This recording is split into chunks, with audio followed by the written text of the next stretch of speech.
ஒரு பெரிய பணக்கார வியாபாரி. அவருடைய தொழுவத்துல நிறைய விலங்குகள் இருக்கு. எருதும் கழுதையும் கூட இருக்கு. அந்த வியாபாரிக்கு ஒரு அதிசய சக்தியும் இருந்துச்சு.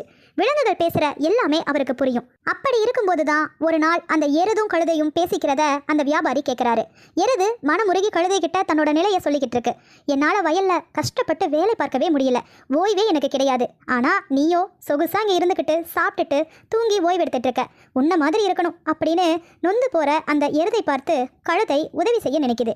நீ நாளைக்கு வயலுக்கு போகும்போது போக மாட்டேன்னு முரண்டு பிடி. அதுக்கப்புறம் எந்த ஒரு தீவனத்தையும் சாப்பிடாத. உனக்கு உடல்நிலை சரியில்லை அப்படின்னு சொல்லி தொழுவத்தில் கட்டிடுவாங்க. எப்படி என் யோசனை அப்படின்னு கேட்குது. உடனே எருதும் அதற்கு சரின்னு சொல்லுது. இதையெல்லாம் கேட்ட வியாபாரி அமைதியாக தன்னோட வீட்டுக்கு போறாரு. மறுநாள் அந்த கழுதை சொன்னது மாதிரியே எருது வயலுக்கு வர முரண்டு பிடிக்குது. எந்த ஒரு தீவனத்தையும் முகர்ந்து கூட பார்க்க மறுக்குது. இதையெல்லாம் பார்த்த வியாபாரி, சரி எருதை கொண்டு போய் தொழுவத்தில் கட்டிட்டு அந்த கழுதையை வயலுக்கு கூட்டிட்டு போ அப்படிங்கிறாரு. இதை கொஞ்சம் கூட எதிர்பார்க்காத அந்த வேலையால் கழுதை எப்படி வயல்ல வேலை பார்க்கும் அப்படின்னு யோசனையோட முதலாளியின் பேச்சை மறுக்க முடியாம கழுதையை கொண்டு போய் வயல்ல வேலை பார்க்க வைக்கிறாரு.